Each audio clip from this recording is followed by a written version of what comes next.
Gue bakal mulai video ini dengan cerita dua orang anak ya. Mereka lahir di tahun yang sama, sama-sama cerdas, sama-sama pintar, sama-sama rajin. Tapi bedanya, yang satu itu lahir dari 20% terbawah distribusi pendapatan Indonesia. Artinya ini masuk ke orang kelas bawah. Dan satu lagi, itu di 20% teratas. Artinya masuk ke orang upper class. Menurut data World Bank, anak pertama tadi punya peluang yang sangat kecil untuk bisa naik ke 20% teratas dalam satu generasi. Bukan karena dia bodoh, bukan karena dia males, tapi karena ada sesuatu yang diajarkan di rumah anak kedua yang tadi kaya itu ya, yang nggak pernah diajarkan ke rumah anak pertama yang miskin tadi. Dan ini bukan soal sekolah mana yang lebih bagus, ada hal yang jauh lebih kompleks ya daripada itu. Indonesia sebetulnya punya program beasiswa terbesar di Asia Tenggara lewat program KIPK. Tapi yang menarik, banyak penerima KIPK yang diterima di PTN favorit akhirnya struggle, bukan karena akademis, karena sebenarnya mereka bisa aja ngikutin kuliahnya dan juga mungkin aktif gitu ya. Yang nggak bisa mereka ikutin adalah lingkungannya, cara ngobrolnya, cara orang di sekitar mereka berpikir soal uang dan soal peluang, soal masa depan, dan juga soal bagaimana mereka mau mengubah nasib mereka. Mereka duduk di kelas yang sama, tapi kayak main game dengan peraturan yang berbeda. Nah, jadi pertanyaannya, kalau uang bukan satu-satunya penyebab, apa sih sebenarnya yang diajarkan keluarga kaya ke anaknya yang gak pernah diajarkan keluarga miskin? Dan yang lebih penting, apakah ilmu itu bisa kita pelajari? So, welcome to Psychology of Finance by 1%. Hari ini kita bakal bahas tentang ilmu keuangan ala orang kaya yang gak pernah diajarkan ke keluarga orang miskin. Enjoy!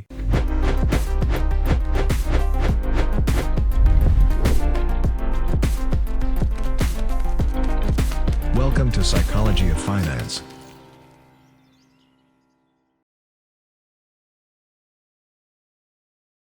Gue akan mulai chapter ini sama satu pertanyaan utama. Sebesar apa sih ketimpangan ekonomi yang terjadi di Indonesia? Buat ngukur ini, kita bakal pakai parameter namanya koefisien Gini. Buat lo yang belum tahu, koefisien Gini itu adalah ukuran statistik yang kita pakai buat mengukur tingkat ketimpangan distribusi pendapatan atau kekayaan dalam sebuah populasi. Nilainya itu di sekitaran 0 sampai 1. Jadi kalau koefisien Gini itu 0, artinya wilayah tersebut itu tidak terjadi ketimpangan ya, itu pemerataan dengan sempurna. Tapi kalau angka 1, itu artinya ada ketimpangan yang mutlak, yang ekstrim banget. Nah, di Indonesia itu gimana sekarang kondisinya? Koefisien Gini di Indonesia itu per September 2024 kemarin ya, ada di angka 0,381. Angka itu sebenarnya itu kedengarannya kecil, tapi artinya ketimpangan pengeluaran di Indonesia itu masih masuk ke kategori sedang, dan di perkotaan bahkan menyentuh ke angka 0,402. Artinya dua orang yang tinggal di kota yang sama bisa hidup di realitas ekonomi yang benar-benar beda. Yang satu kaya banget dan yang satu miskin banget. Tapi ketimpangan itu bukan cuma soal nominal di rekening ya. Ada ketimpangan lain yang jauh lebih susah diukur dan mungkin lebih berpengaruh dalam jangka panjang. Ada satu psikolog dari University of Pennsylvania yang lo bisa lihat di layar ini ya. Dia tuh ngabisin waktu bertahun-tahun tinggal bareng 88 keluarga dari berbagai kelas sosial. Bukan buat survei, bukan buat wawancara sekali duduk. Dia literally tinggal di rumah mereka, ngamatin gimana mereka ngobrol, makan malam, dan juga nemenin anak belajar. Yang dia temuin, ada dua pola pengasuhan yang berjalan paralel di kelas sosial yang berbeda. Yang pertama adalah concerted cultivation, pola yang lebih umum terjadi di keluarga kelas atas dan juga kelas menengah. Orang tua secara aktif mengelola waktu dan pengalaman anak. Lesnya terstruktur, diskusi di meja makan juga memperlakukan anak sebagai lawan bicara ya, yang setara, bukan lebih bawah. Dan anak-anak ini di keluarga kelas atas dan menengah itu diajarin cara negosiasi sama orang dewasa sejak kecil. Yang kedua adalah accomplishment of natural growth, dan ini lebih umum terjadi di keluarga kelas bawah. Orang tua nyediain kebutuhan dasar dan ngebiarin anak berkembang secara organik. Lebih banyak waktu bebas, lebih banyak interaksi sama teman sebaya, tapi jauh lebih sedikit terpapar sama yang namanya bahasa institusi, cara bicara, cara bernegosiasi, dan juga cara menavigasi sistem yang dikuasai oleh kelas atas. Kita coba bayangin ya, anak pengusaha yang di usia 15 tahun udah biasa ikut meeting sama orang tuanya. Dia gak belajar bisnis dari buku, dia belajar dari cara ngeliatin cara bapaknya negosiasi, cara ibunya ngomong sama bankir. Dan ini beda banget ya sama anak di keluarga kelas bawah yang bahkan gak tahu cara ngomong sama dokter tanpa takut ngerasa dihakimi. Selain itu, ada juga peneliti lain dari University of Kansas yang nemuin sesuatu yang mereka sebut sebagai 30 million word gap. Sebelum usia 4 tahun, anak dari keluarga profesional udah denger rata-rata 30 juta kata lebih banyak dari anak keluarga miskin. Tapi yang lebih penting dari jumlahnya itu adalah jenis katanya. Keluarga kelas atas lebih banyak pakai bahasa afirmatif, pertanyaan terbuka, dan juga diskusi sebab akibat. Sedangkan keluarga bawah lebih banyak pakai kalimat perintah dan juga larangan. Bukan karena mereka nggak sayang anak, tapi karena kalau lo sedang kelelahan, misalnya stres karena kerjaan atau tagihan yang menumpuk ya, dan juga mungkin lo harus kerja 2 shift, otak lo otomatis memilih cara komunikasi yang paling efisien. Ya gimana cara komunikasi paling efisien? Ya dengan melarang dan juga memerintah. Misalnya ya, kayak kita bilang, oh ya gak boleh main ya, oh ya harus pulang sore ya, oh ya jangan sentuh itu ya, kan itu perintah dan itu lebih efisien. Nah sekarang kita coba terjemahin ini ke konteks uang ya. Di satu rumah, di keluarga kelas bawah, pembicaraan soal uang itu bunyinya selalu kita gak mampu beli barang itu. Di kelas menengah, bunyinya adalah kita akan nabung untuk itu. Tapi kalau di rumah kelas atas, itu bunyinya beda lagi. Menurut kamu, gimana nih cara kita bisa dapat uang untuk mendapatkan itu? 3 kalimat, 3 cara pandang, dan anak-anak itu tumbuh membawa cara pandang itu ke mana-mana. Nah tapi ada satu hal yang bahkan peneliti juga gak sepenuhnya antisipasi waktu dia menulis buku itu. Pola ini gak berhenti waktu anak kecil ya. Ia terus bekerja dan paling kelihatan efeknya justru waktu kita mulai dewasa dan punya uang sendiri. Maksudnya gimana? Kita bakal coba bahas di section selanjutnya.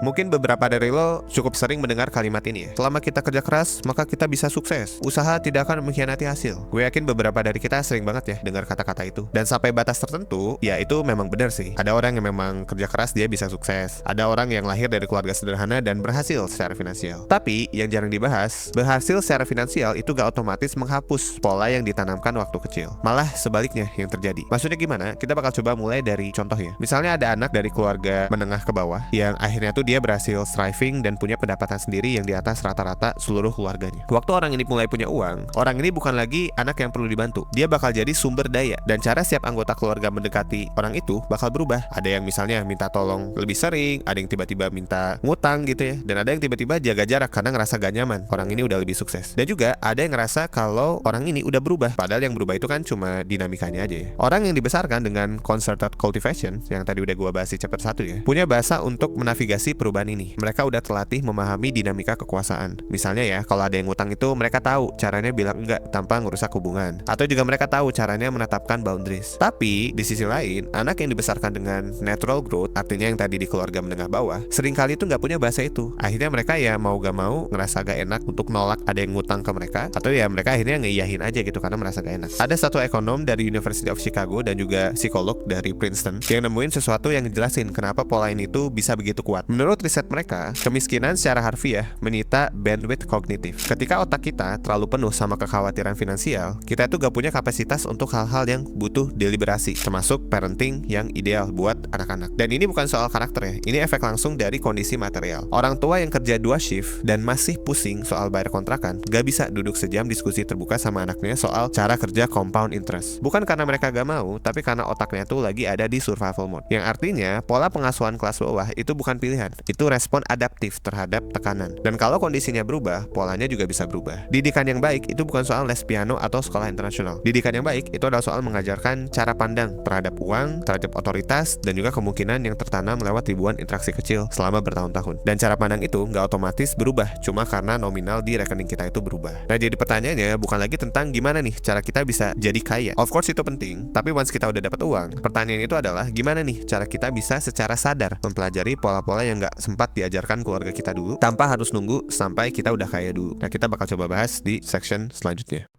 Oke guys, sebelum lanjut gue mau ngasih tahu info buat lo yang lagi ngerasa bingung, ngerasa stuck sama hidup akhir-akhir ini. Entah itu soal karir, pendidikan, hubungan, keluarga, pernikahan, atau hal-hal personal lainnya.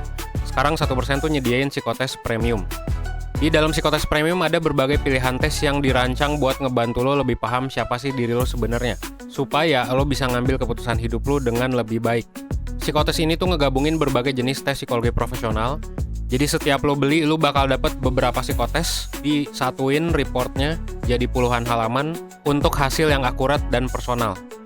Lo bisa baca puluhan halaman ini, dan yang paling keren, kalau lo nggak ngerti atau lo ada pertanyaan, lo bisa dapet insight lanjutan lewat konsultasi bareng expert dari 1%, langsung berdasarkan hasil tes lo. Langsung aja kunjungi 1.bio/psikotes premium buat info lebih lanjut.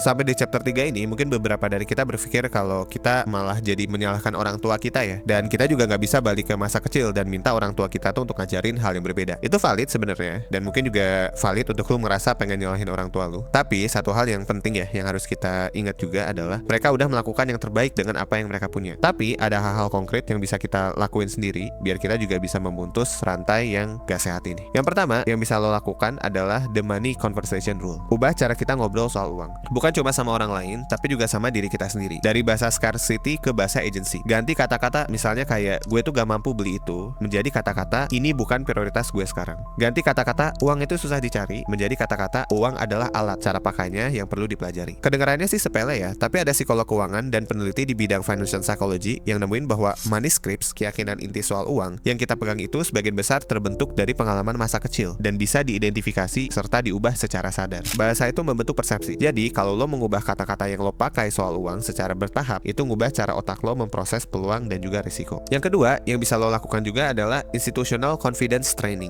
Latih diri kita buat berinteraksi setara dengan figur otoritas. Misalnya kayak dokter, atasan, HRD, atau ya banker. Bukan sebagai orang yang mohon dibantu, tapi sebagai pihak yang setara dalam transaksi. Mulai dari hal kecil ya, misalnya tanya dokter tentang apa alternatifnya, atau negosiasi gaji pakai data, bukan pakai harap-harap, atau juga minta kejelasan kontrak sebelum tanda tangan. Setiap interaksi kayak gini adalah latihan, dan ini persis latihan yang anak-anak dari keluarga kelas atas udah praktekin sejak mereka bisa bicara. Bahkan kalau kata ahli itu ini disebut sebagai sense of entitlement ya, tapi bukan dalam arti yang negatif. Ini keyakinan bahwa kita itu berhak mendapatkan penjelasan, negosiasi, dan juga perlakuan yang adil dari institusi manapun, dan itu sangat-sangat bisa dilatih. Yang ketiga yang bisa kita lakukan juga adalah the deliberate exposure strategy. Secara sadar kita masuk ke lingkungan dan percakapan yang lebih tinggi dari zona nyaman kita. Bukan buat pamer atau flexing gitu ya soal kita punya network yang oke, tapi buat belajar bahasa yang gak dipelajari sama keluarga kita. Masuk komunitas atau mentorship dengan orang-orang yang udah di level yang kita tuju atau di level di atas kita, itu sebetulnya cukup baik buat melatih taste kita. Kita bisa perhatiin cara mereka berpikir, cara mereka ngobrol soal uang, dan cara mereka ambil keputusan. Pierre Bourdieu menyebut ini sebagai proses habituasi. Kita nggak bisa baca semua cultural capital dari buku. Sebagian besar dari itu diserap lewat osmosis sosial. Dari ada di lingkungan itu cukup lama sampai cara berpikir lingkungan itu menjadi bagian dari cara kita berpikir. Ada satu pertanyaan refleksi juga buat lo ya. Waktu lo ngomongin soal uang, bahasa siapa yang sebenarnya itu keluar dari mulut lo? Bahasa lo sendiri atau bahasa yang lo dengar waktu kecil di rumah? At the end of the day, kita itu sebenarnya gak memilih untuk lahir di dunia ini ya. Dan kita juga gak bisa milih kita itu lahir dari keluarga mana. Tapi ada yang bisa dipilih setelah lo tahu polanya. Pola yang ditanamkan kelas sosial itu bukan takdir, tapi ia juga gak bisa hilang sendiri cuma karena lo itu udah kerja keras dan udah mulai punya uang. Dan secara sadar dilakukan evaluasi berulang. Anak penerima KIPK yang struggle bukan karena mereka itu gak pintar.